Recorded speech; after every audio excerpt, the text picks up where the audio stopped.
Il professor Gaspare Agnello pubblica La terrazza della noce, ricordi di vita con Leonardo Sciascia. La prefazione è di Matteo Collura. Il professor Gaspare Agnello pubblica La terrazza della noce, ricordi di vita con Leonardo Sciascia. Sì, io ho avuto un lungo rapporto culturale con Sciascia, in quanto lo stesso è stato presidente del premio Racalmare dall'82 fino al giorno della sua morte. I nostri incontri erano di natura letteraria e anche si parlava di politica.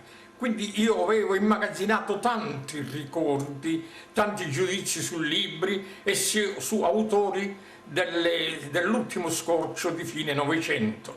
Per cui credo, sentivo il dovere di raccontare tutte queste esperienze culturali che ho avuto con uno dei più grandi scrittori del secondo Novecento. E tra l'altro molte persone, molti intellettuali, molti studiosi mi dicevano che questo era un mio dovere di scrivere questo libro. L'ho pensato per 30 anni e ora, nel centenario della nascita, il libro, grazie a Navarra Editore, è venuto alla luce. Io, bene, mi permetto di consigliare questo mio libro perché oltre ai ricordi viene fuori uno squarcio della letteratura italiana di fine Novecento, perché si parla di Sciascia, di Consolo, di Bufalino, di Matteo Collura, di Manuel Vázquez de Montalbán e di tanti altri scrittori del secondo Novecento.